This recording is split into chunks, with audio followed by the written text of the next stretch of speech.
Shri Harinam Sankirtan ki, Jai Srimad Bhagavatam ki, Jai Shri Prabhupada ki, Jai Om Namo Bhagavate Vasudevaya. Om Namo Bhagavate Vasudevaya.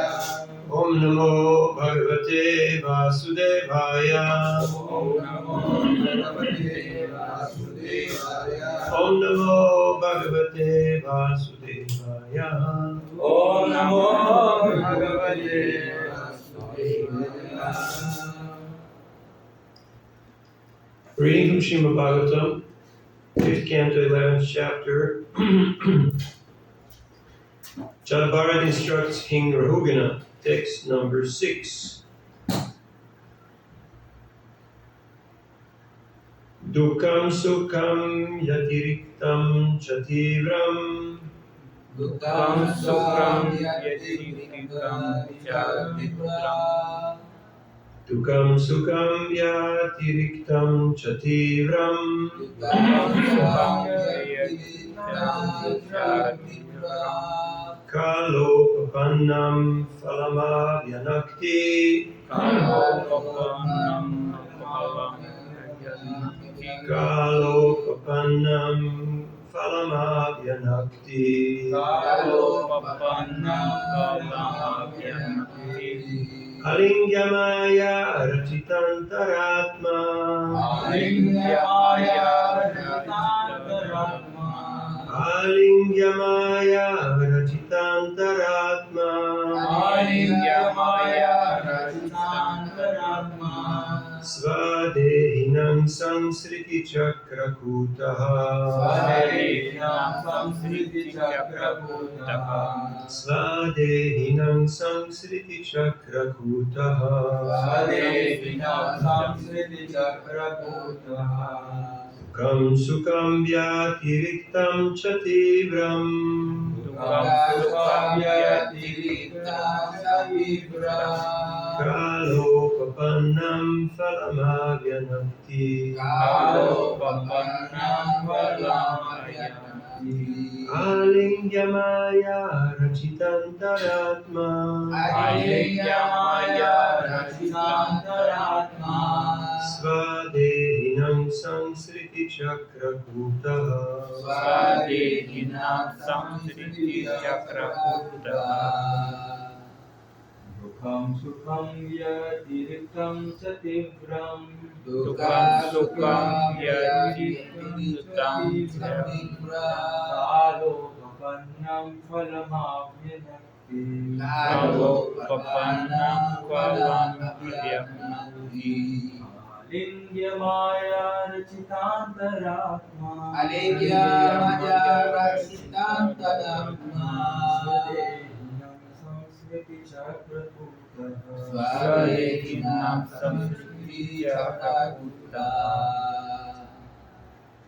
Dukam sukham yatiriktam chativram. Dukam sukham yatiriktam chativram. Kalo papannam phalamabhyanakti. Kalo papannam phalamabhyanakti. Alingyamaya rachitantaratma. Alingyamaya rachitantaratma. Svadehinam samsriti chakrakutaha. Svadehinam samsriti chakrakutaha. Dukam, Dukam, unhappiness due to impious activity. Happiness due to impious activity. Sukham, Sukham, happiness due to pious activity. happiness due to pious activities. Yatiriktam, Yatiriktam, illusion. illusion. Cha, Cha, also. Tivram, Tivram, very severe. very severe. Kala upapannam, Kala upannam, obtained in the course of time. obtained the course of time. Phalam, Phalam, the resultant action. the resultant action. Avyanakti, Abhyanakti, grace. grace. Alingya, Aliyah, embracing. embracing. Maya Rachita, Maya Rajya, created by material nature. created by material Antagatma, Antatma, mind. mind. Svadehinam, Swadehina, the living being himself. the living being himself. Samsriti, Samskriti, of the actions and reactions of material existence. of action and reaction of material existence. Chakrakutaha, Chakra, which deceives the living entity into the wheel.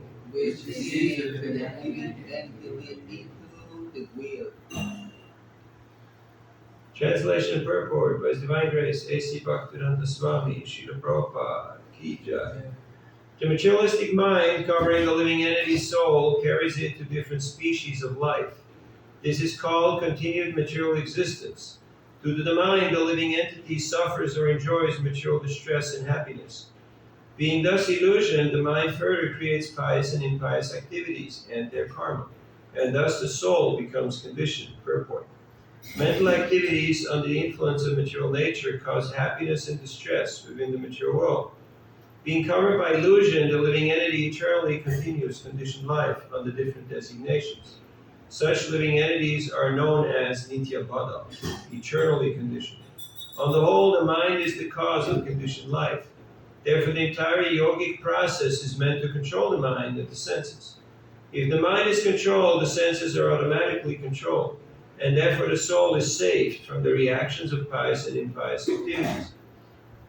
If the mind is engaged at the lotus feet of Lord Krishna, Savaimana Krishna Padaravindayo, these senses are automatically engaged in the Lord's service. When the mind and senses are engaged in devotional service, the living entity naturally becomes Krishna conscious. As soon as one always thinks of Krishna, he becomes a perfect yogi, as confirmed in Bhagavad Gita. Yoginam api sarvesham matgatin antaratmana. This antaratmana, the mind, is conditioned by material nature. As stated here, Maya rachitantaratmana svadehinam samsriti chakrakuta. The mind, being most powerful, covers the living entity and puts him in the waves of material existence. Yukam sukam yatiriktam chatirikam kalopapannam palamabhyanakti alingyamaya rachitantaratma svadehinam samsriti chakrakuta. The materialistic mind, covering the living entity's soul, carries it to different species of life. This is called conditioned material existence. Due to the mind, the living entity suffers or enjoys material distress and happiness. Being thus illusioned, the mind further creates pious and impious activities and their karma, and thus the soul becomes conditioned. Om Ajnanatimirandasya Gyananjana Shalakaya Chakshuram Militam Jena Tasmai Sri Gurave Namaha Sri Chaitanya Mano Vishtam Stapitam Yena Bhutale Swayam Rupa Mayam Dadati Svapadantikam Jaya Sri Krishna Chaitanya Prabhu Nityananda Sri Advaita Radha Shiva Sri Gaur Bhakta Vrinda Hare Krishna Krishna Krishna Hare Hare Rama Rama Rama Hare Hare Mukam Karoti Vachalam Pangum Langaite Grim Yat Kripadam Aham Bande Sri Gurvinataranam Paramananda Madhavam Sri Chaitanya Ishwaram Vanchakalpatarubhyascha Kripasindhudevacha Patitanam Pavanidhyo Vaishnavidhyo Namo Namaha. Hare Krishna. Hare Krishna. So here Jat Bharat is instructing King Rahugana. We know Jat Bharat was Bharat Maharaj before, just a short while ago. But because of undue attachment to a deer, in his next life he had to take birth as a deer. Why? Because at the point of his death, he was absorbed in a deer. So whatever you're absorbed in, Yam yam vapi smaram bhavam yajanti ante kalevaram tam tam evaiti kaunteya sada tad bhava bhavita. Bhava means your mood, your state of mind. What is your bhava right now? Is it asura bhava or is it achyuta bhava? What is Asura Bhava? Ishvaroham Maham Bhogi. I'm the controller and I'm the enjoyer.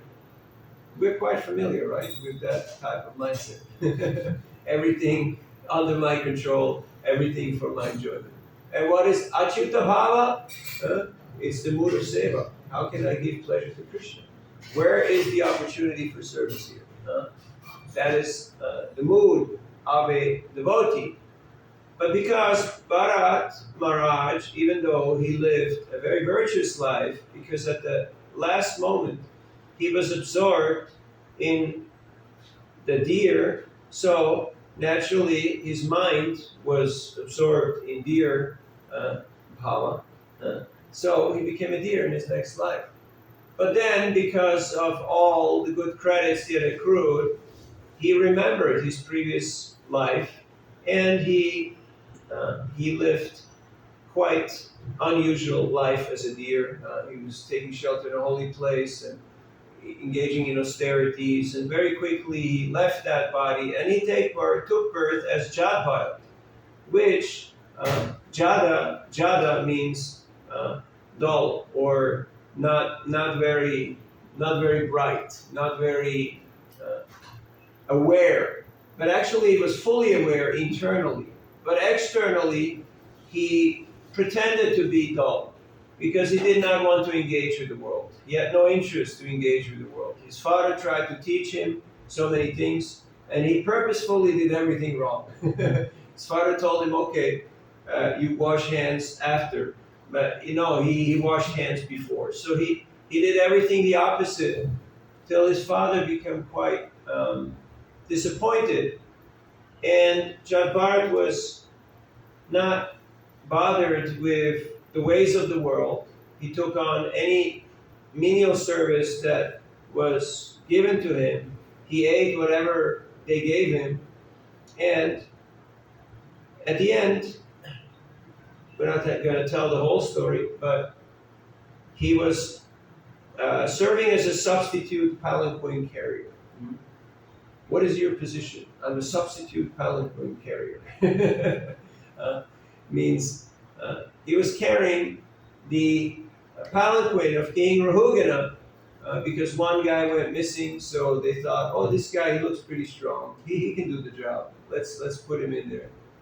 But they didn't realize that he was not really so adequate for this work. Why? Because he's a pure devotee. He's very conscious. So whenever he saw ants, he would sidestep, he would stop and wait. And as you can imagine, this creates some anachronism. And the palanquin was going in a very haphazard, in a very rocky way. So Maharaj Rahugana, he's trying to enjoy his ride here on the palanquin, but it's everything but enjoyable.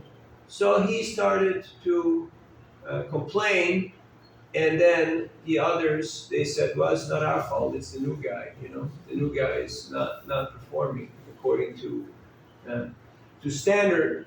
So Maharaj Rahugana, he spoke some very sharp words, and he said, oh yeah, it seems like you're very weak, you're very, you're very incapable. What's your problem, basically? And he put him on the spot. And Jadbharat, he tolerated, but then at some point he spoke up because he saw that this king is in Maya, he's an illusion. He thinks he's a king. He thinks he's the owner and controller, he's the commander, but he's completely bewildered by the material energy. So, and this is still the topic today, Dukkam Sukham, Vyatikariktam Cha Tivram. The mind is the sense within. It is also the sum total of all the senses. Like you have your senses, right? Our karmendriyas and our jnanendriyas. This is Bhakti Shastra. So what are the senses? What are the working senses in the body? You got arms, we got legs. What else we got? The working senses. Speak. Speak Yes. evacuation and make generation. Okay, yes, those are the 5 working senses. Then you have the Gyanendriyas, the ones who are acquiring knowledge. What are they? Work with me, Eyes, people. You nose, already gave. No, yeah, Ear, yes, for hearing. yeah. Eyes for seeing. And no, Nose for smelling. Tongue for tasting. And we're missing one. feel. Skin, feeling, yes. So, we had the eyes, right? Eyes, ear, nose, tongue, skin, yes. Touch sense. So, yet the mind is the sense within. So, it is a sum total or a clearinghouse.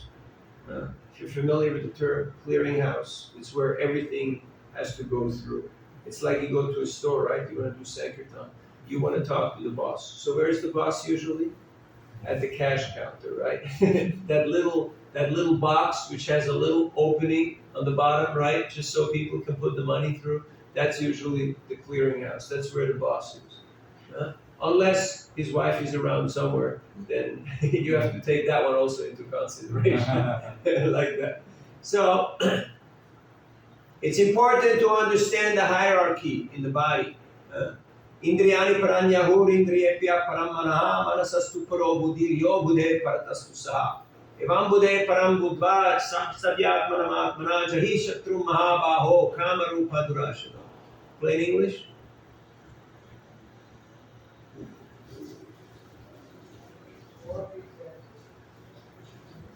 The Akash, the voice, the unmanifested voice. You have to scream, otherwise we don't hear you.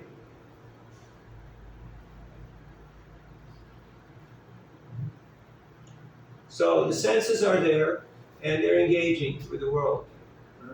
But higher than the senses is the mind. Mind over matter. You can control your senses with your mind. Like today, you decided, I'm going to go to the temple. I'm going to attend Bhagavatam class, right? At some point. And, voila, here you are. Because the senses followed the dictate of the mind. But then, higher than the mind, sometimes the mind is not in order. Have you noticed? Sometimes. Mind is a little. But then intelligence, with intelligence you can control mind.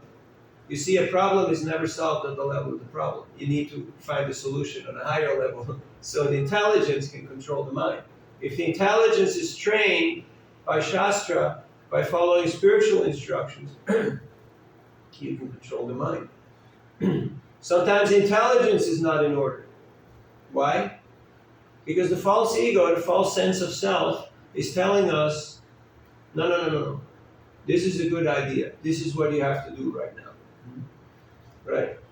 And thus, the intelligence is misappropriated, the mind is diverted, and the senses do the wrong kind of action. But higher than everything is the soul.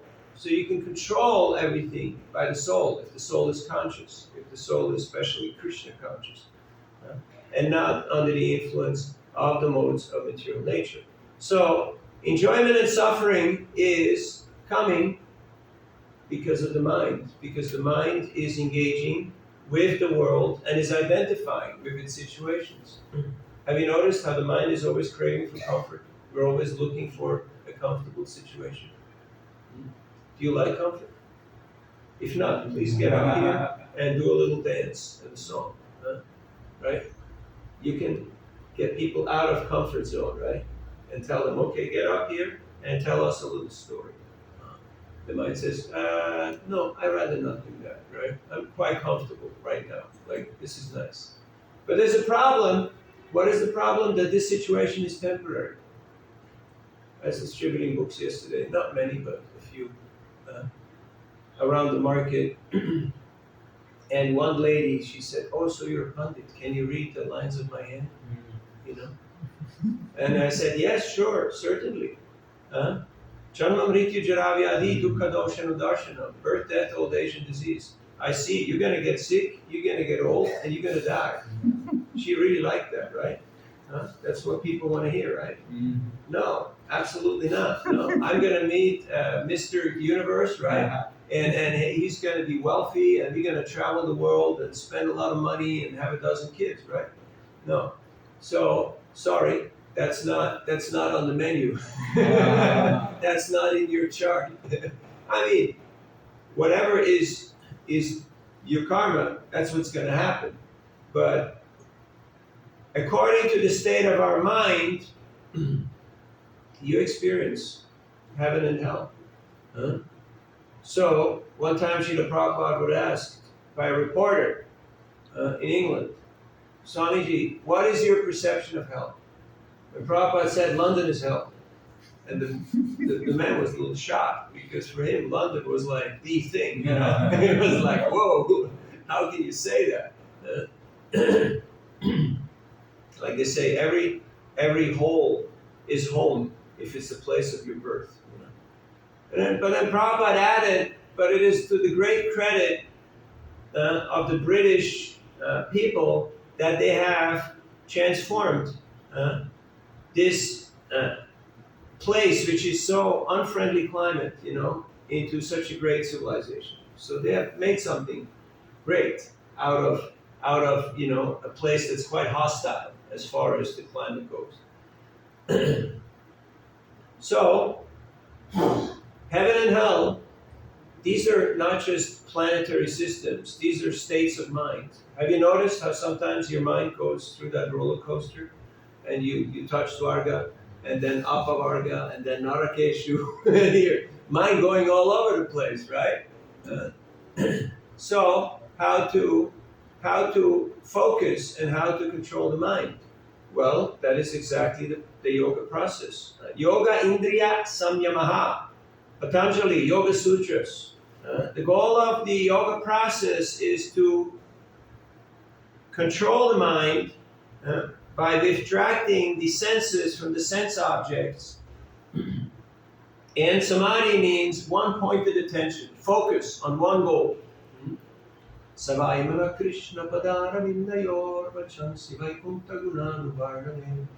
This beautiful inscription of how we can absorb ourselves in the lotus feet of Krishna by engaging all our faculties in the Lord's service, just like your pujari. What are you doing? You're dressing the Lord, you're cleaning the Lord's altar, you're cooking for Him, you're bringing garlands. Basically, all the sensory faculties are focused in giving pleasure to the Lord. And then what happens? Believe it or not, the senses and the mind, they become peaceful, they become pacified. Have you noticed? As soon as we walk out that door and we think, okay, now it's me time, let me enjoy. What happens? Anxiety in the mind, right? Oh, but I'm not supposed to enjoy. Oh, I don't have the money. Oh, this is illegal. Oh, this is immoral. Oh, this is fattening. Oh, no. Today's Ekadashi, I can't do nothing. So, you notice? As soon as you get into Ishvara Bhav, into controlling and enjoying mode, so much tension, so much anxiety. But as soon as we are in Seva Bhav, then no problem. I remember one time in Switzerland, I was going industry to industry, and one place was an importer of flowers. So that huge cold storage, tons of flowers.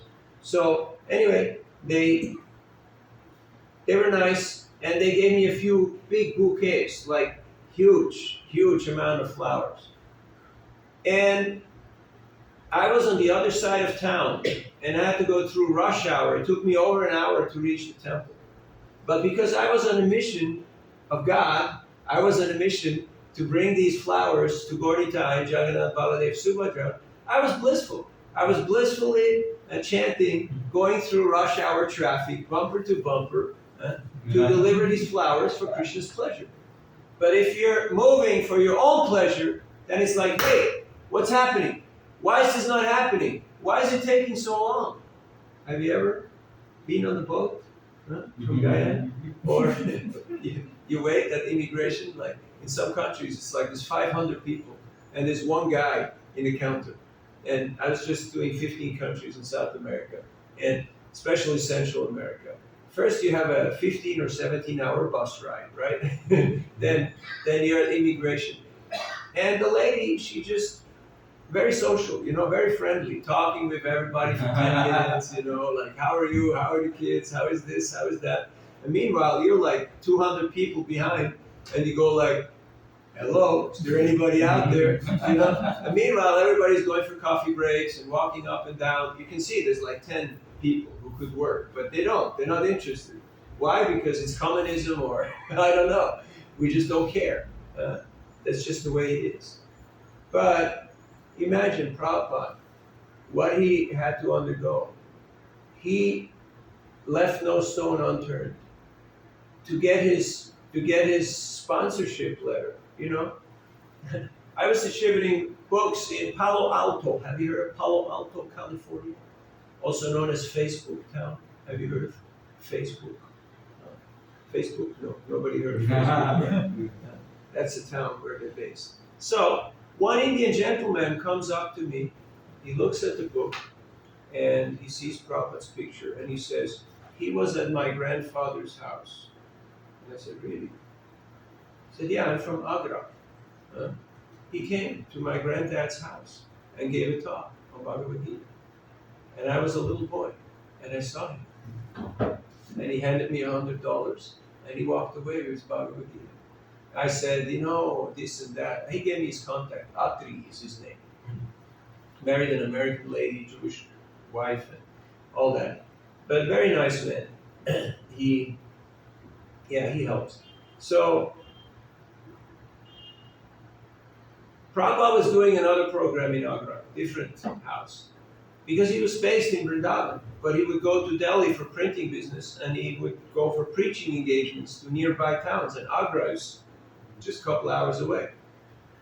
So he's in the house of a Mr. Agarwal. And Mr. Agarwal is a real nice Hindu gentleman, but he's really upset because his only son, Gopal, went to America to study, and then he got captured by an American woman, and he married her, and he stayed in America, and he's not coming back to India. So his dad was really, really not happy about that. And Prabhupada was very happy to hear about that. Because Prabhupada said, really? Your son is in America?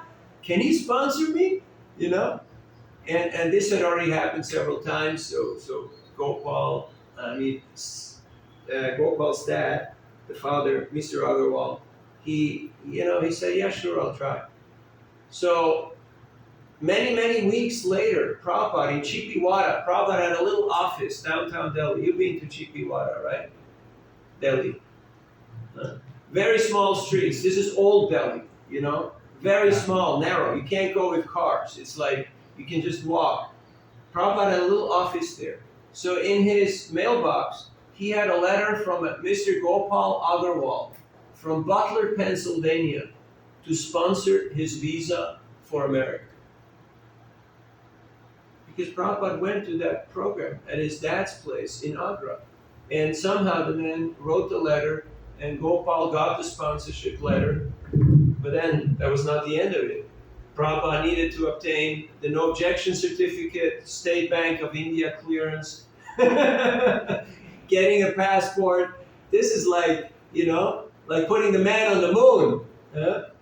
I remember one time, anyway, not going to get into details, but getting a passport in India, it's not a simple task. Then he had to get the visa. So all these things, and then he had to get the ticket, Sumati Morarji. You all read the story, right? Prabhupada Lila Brita. And then travel. 36 days, however long it took, then getting to Butler, Pennsylvania. What was the topic before we got absorbed in Prabhupada? Prabhupada's struggle, yeah. So we think like, oh, I'm a little inconvenienced. Like the other day, there was 5 hours, no electricity, no air conditioning. Only AC Bhaktivedanta Swami Prabhupada. No other AC, right? And no internet, no nothing. So it's just japa and Bhagavatam. That's it. That's the diet fasting till death. Imagine, Parikshit. He's the king, the emperor, top of the world. But, small mistake, gets cursed by a young Brahmin kid. That a flying snake will bite him and he will die within a week. You're on top of your game, and all of a sudden you get your death notice. Okay, you got 7 days. But he just sat down and he fasted from water and food and just heard Bhagavatam from Shukadeva Goswami and fully focused. So today's Pandamanir Jali Kadashi, it's either fasting till death or just, till Ekadashi Param tomorrow morning. Not too long, right? Not 1 week, only a few hours. Not so bad. And we have more time to hear and chant about Krishna, to absorb ourselves in Krishna Katha.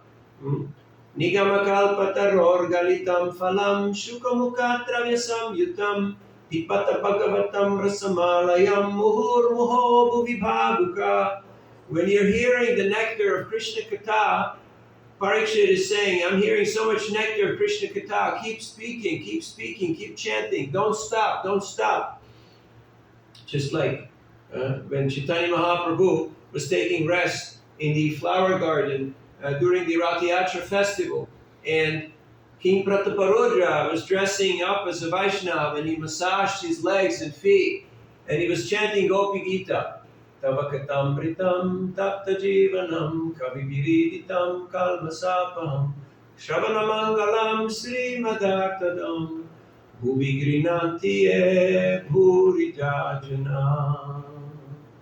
Basically saying the same thing, that when the nectar of Krishna's pastimes comes into my ears, I'm completely, all my senses are totally tantalized, totally ecstatic.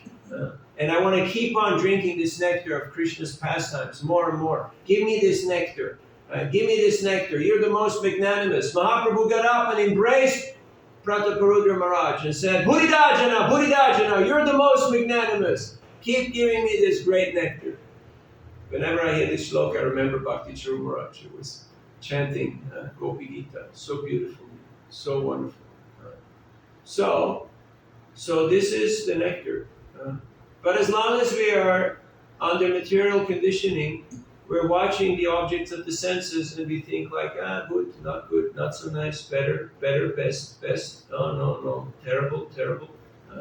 That's sankalpa vikalpa, accepting and rejecting. That's why social media is so big, because you can click and you can say, right? You can play Nero, you can play the king, right?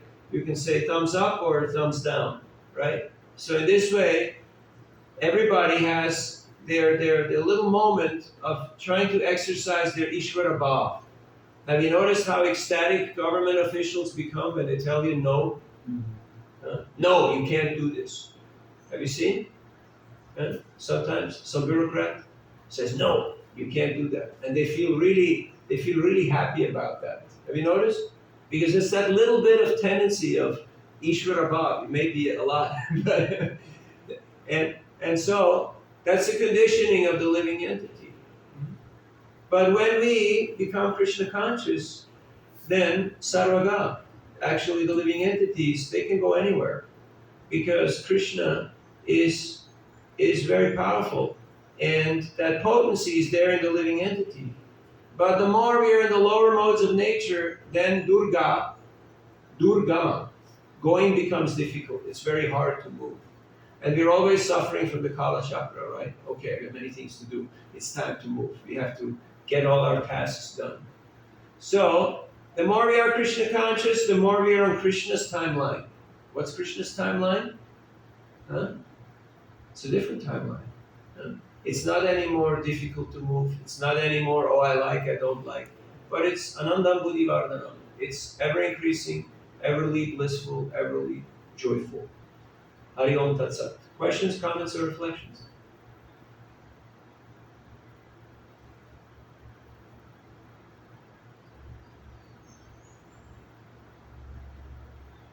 Only AC answers.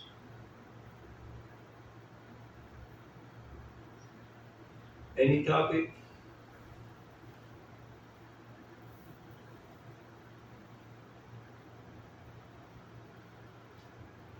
Okay, want to tell you a story of Krishna?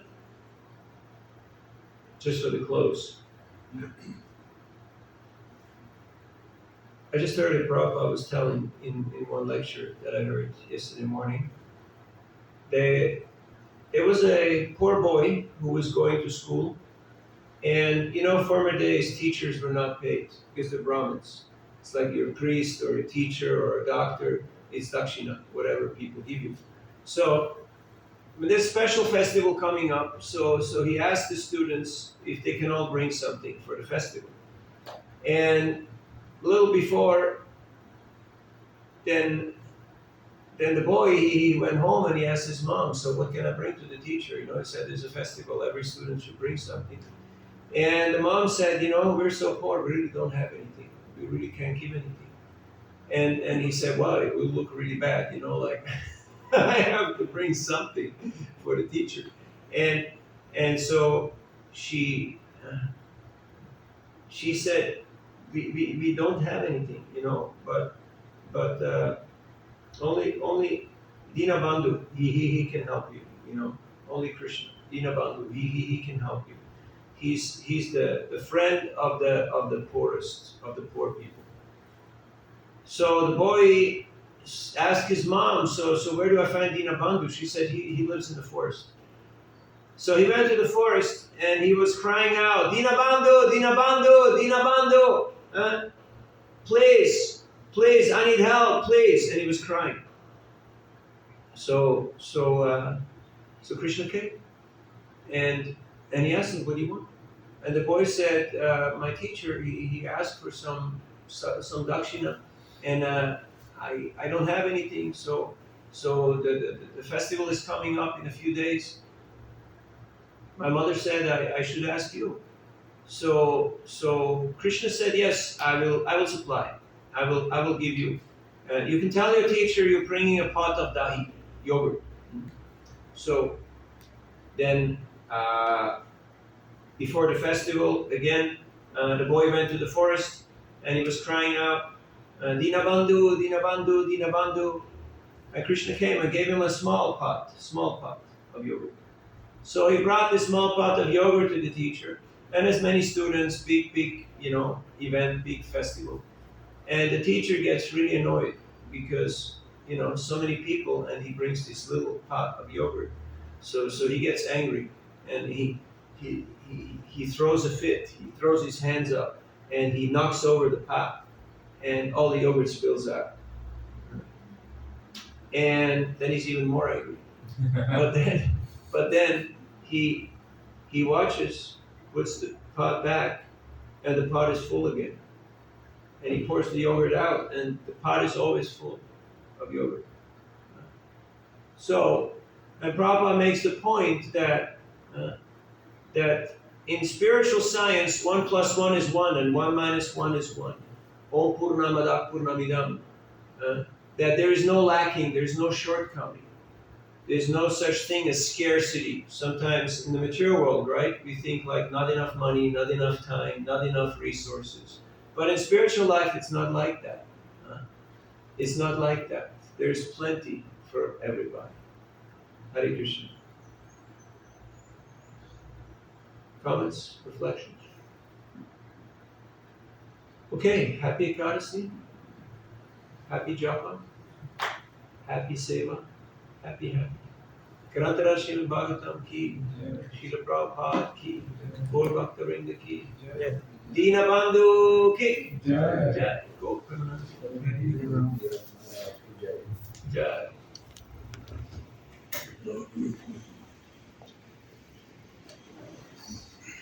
I have some luxury for you. Oh. For me? How much? Couple million. I went into a school yesterday, just next to the one market. Yeah, that school, the primary school, you've seen, right? And the teachers were all together in the room in the office of the principal. And I wanted to give them some books. And they're like, you selling this? And I'm like, no, accept donations. Bill said, so whatever you'd like to give. I said, yeah, a couple million. And Bill, you're joking, right? Anyway, they took one book. But it was funny. Because, the atmosphere got so tense, because I know it's like Muslims and Christians, they try to keep it all secular.